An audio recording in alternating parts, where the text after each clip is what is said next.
in 2008, if you didn't have money in the stock market, you were okay. If you had money in the bank, you came through that. But this next crisis, if it's a dollar crisis, you can't hide in the bank. You can't even hide by putting your money under the mattress. People who think they have the safest assets are going to wake up with the biggest losses.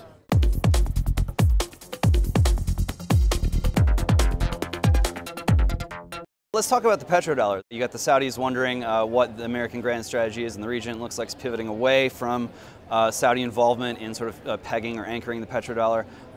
Meanwhile, in California and other states, you've got this strong sort of cap and trade. You've got the strong cap and trade movement, and at the same time, of course, you've got still pushing for the Keystone XL pipeline. Both of these, in a way, trying to unplug from dependence on oil and from the petrodollar. How do you see those trends shaking out? The petrodollar has benefited the U.S. to the extent that it gives value to our money because you can use it to buy oil. But I do believe that the world is going to move away from pricing oil in dollars. The question is, when is it finally going to happen? Even the CEO of Total, a big French oil company, just made statements about, why are we still pricing oil in dollars? For what reason are we doing that? And there is no reason. It has to do with an America that no longer exists. The America that was given the privilege of issuing the world's reserve currency no longer exists. We're a shadow of our former selves. In fact, we're the mirror image of what we used to be. We're the world's biggest debtor. People should not be using our currency. And so I think when the dollar is no longer accepted in payment for oil, when you have to buy oil in gold or you have to buy it in euros or RMB or some other currency, Americans are going to have to pay a lot more money for everything, not just for oil. That could lead someone to wonder if we're facing another bigger, even more serious economic crisis in the near future than the one that we went through in 2008. You're well known for having predicted that we were headed down that road. So what do you make of the next 5 to 10 years? Well, we're headed for a much worse crisis. No question about it that 2008 was the warm-up, right? The main event is the crisis that's coming.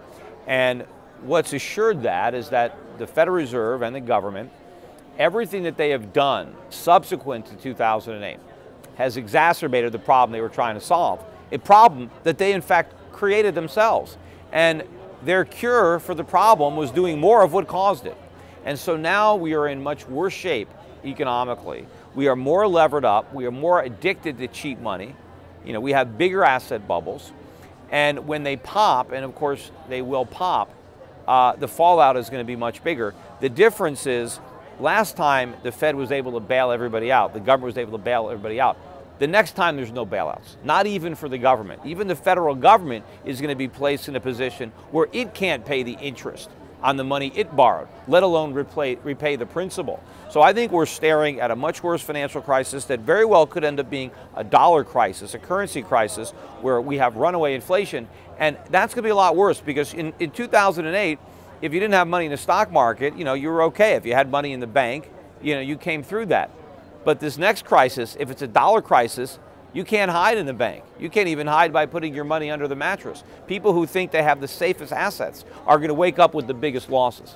So in that sense, you can think of sort of two crises. There's the big one, but then there's the one before that, when people who see it coming start to change their behavior. That can really pull the curtain. Yeah, a good California analogy would be, that was a tremor. We've had some tremors, right? There's a much bigger quake that is coming. And people, that's what we're doing at my brokerage firm, Euro Pacific Capital. We're trying to help people prepare for this crisis, which again is going to be worse than what we went through in 08, particularly for investors. It's going to be, I think, a very different fallout. But the impact on just ordinary Americans, I think, is also going to be greater because I think we're going to see a huge increase in the cost of living. I mean, people are already complaining about how high food prices are getting, or energy costs, or electric bills. The bad news is they ain't seen nothing yet. I mean, the inflation that the Federal Reserve pretends doesn't exist, not only is it here, it's going to get much, much worse. And there's nothing the Fed's going to do about it. In fact, they're going to pour gasoline on the fire. Well, it's interesting. California Republicans and Democrats alike now are starting to look seriously at the fact that you've got millionaires fleeing the country, but not just millionaires. You've got upper class, upper middle class people, working class people looking for jobs elsewhere, leaving the state. There's a lot of out-migration, even though the credit ratings kind of stabilized for now.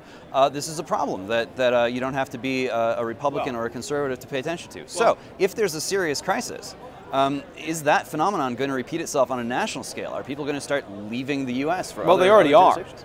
And more people are going to leave, trying to escape excess taxation and a lack of opportunity. But California, is particularly vulnerable because not only do Californians have to deal with the bad legislation and taxes from Washington, but also from Sacramento. I mean, now California has the distinction of having the highest marginal income tax rate of any state. So there are a lot of people just leaving California for states that have no income tax at all. And of course, some people will leave the entire country because they want to get out from under the federal burden. But what's going to be even more difficult for American citizens is not only do they have to deal with their own debts.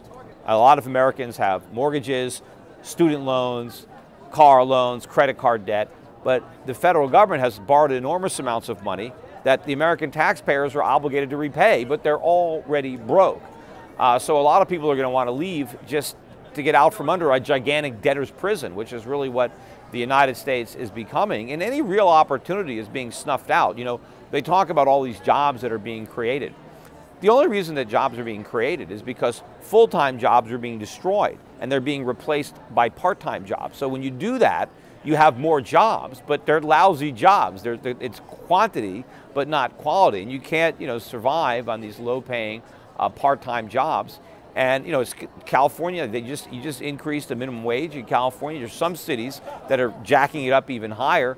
That's going to create even more problems for people who need jobs and can't get them because the government legislates them out of the job market because they're not productive enough to get the minimum wage.